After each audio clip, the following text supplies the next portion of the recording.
Marxism and ലിറ്ററേച്ചറിൻ്റെ കോണ്ടെക്സ്റ്റിൽ Marxism പറയുമ്പോൾ ബേസും super സ്ട്രക്ചറും കഴിഞ്ഞാൽ പിന്നെ നമുക്കാകെ അറിയേണ്ടത് ഐഡിയോളജി എന്നുള്ളതാണ്. ഐഡിയോളജീനെ മാർക്സ് വിളിക്കുന്നത് calls it as false consciousness. അതായത് നമ്മൾ what we take to be reality but not for reality. That is, workers do not question the exploitation because they think that they are supposed to be treated in that way, or the others by birth they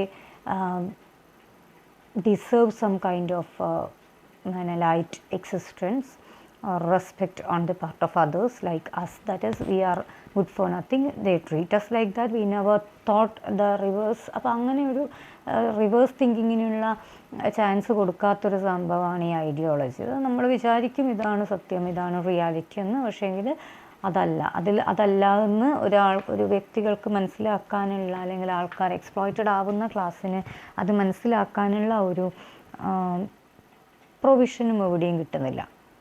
unless and until some thinkers like Marx and all came.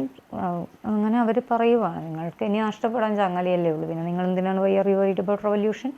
So അങ്ങനെയാണ് ഇവരെ എല്ലാവരെയും ഒരു class സ്ട്രഗിളിലേക്കൊക്കെ move ചെയ്യാൻ ഇവർക്ക് പറ്റുന്നത്. അതായത് നിങ്ങൾക്കിപ്പം ഇപ്പോൾ ജീവിക്കുന്ന ജീവിതം അല്ല life. It's not the life you do not live, you just live like you just move on with like machines എന്നുള്ളതാണ്. അപ്പം അവിടെ അത് കഴിഞ്ഞ് അവരുടെ റെവല്യൂഷൻ ആ കാലഘട്ടമൊക്കെ കഴിഞ്ഞിട്ട് പിന്നെ വരുന്നത് ആഫ്റ്റർ മാർക്സ് ആൻഡ് എംഗൽസ്. ഇനിയാണ് നമ്മൾക്ക് നോക്കേണ്ടത്. അതായത് two different streams we can see, eastern and western മാർക്സിസമായിട്ട് അത് മാറുന്നതാണ്. അപ്പോൾ അവിടെ ഈസ്റ്റേൺ മാർക്സിസം എന്ന് പറഞ്ഞാൽ അത് സോവിയറ്റ് വേർഷനാണ്. അതിൽ it is sometimes labelled as Leninism. അപ്പോൾ അത് റഷ്യൻസിന് ലെനിനിസമാണ്. അപ്പോൾ ലെനിനിസ്റ്റ് മാർക്സിസം. പിന്നെ ഒന്ന് വരുന്നതാണ് നമ്മളിപ്പോൾ പറഞ്ഞ സ്റ്റാലിനാണ് ഇപ്പോൾ അവിടെ നമ്മൾ കണ്ടെടുത്തോളം ഒരു പ്രോബ്ലമായിട്ട്, അല്ലെങ്കിൽ സ്റ്റാലിൻ്റെ ഡിക്റ്റേറ്റർഷിപ്പിനെ പറ്റിയാണ് എഡ്മണ്ട് വിൽസൺ എസ്സേയിൽ പറയുന്നത്.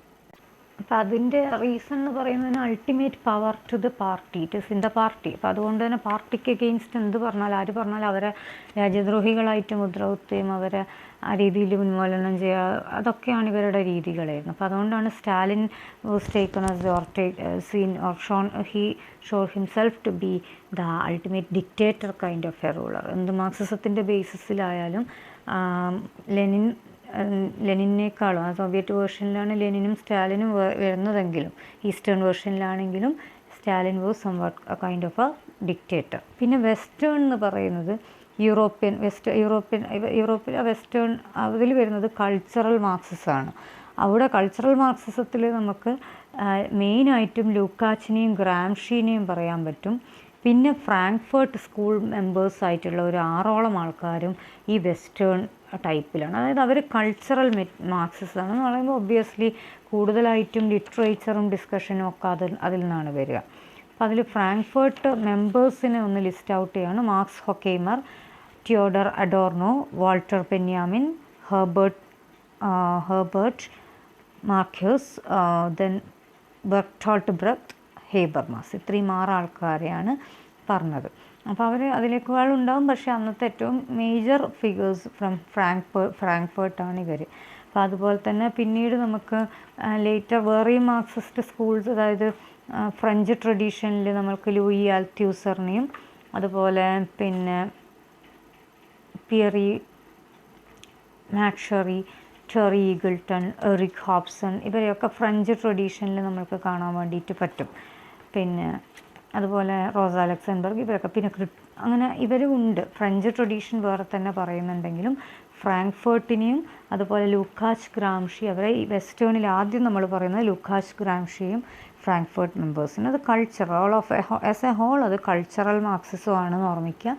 അതായത് കൂടുതലും ആർട്ട് വർക്ക്സൊക്കെ എങ്ങനെയാണ് സോഷ്യൽ റെവല്യൂഷനിൽ അതിൽ നിന്ന് എന്തൊക്കെയാണ് പിന്നെ അപ്പോൾ അത് ആർട്ടിൽ വരുന്ന കുറേ ചേഞ്ചസും കൾച്ചറൽ ഇൻഡസ്ട്രി എന്നൊക്കെ പറഞ്ഞിട്ടാണ് ഇവരുടെയൊക്കെ ടോപ്പിക് ഓഫ് ഡിസ്കഷൻ വരിക. പക്ഷേ മറ്റേ ആൾക്കാർ, അതായത് ഈസ്റ്റേൺ എന്ന് പറയുന്നത് ഇമ്മീഡിയറ്റ്ലി ആഫ്റ്റർ ആക്ച്വലി മാർക്സിൻ്റെ എല്ലാം ആ ഒരു എക്സാക്റ്റ് ആ തിയറി അങ്ങനെ മുന്നോട്ട് വരുന്ന കാലത്ത് തന്നെ വരുന്നതാണ്. അപ്പോൾ അതുകൊണ്ട് തന്നെ നമുക്ക് പിന്നെ അതിൻ്റെതായ ഒരു തരം എന്താ പറയുക റവല്യൂഷണറി സ്പിരിറ്റും കാണാൻ പറ്റും.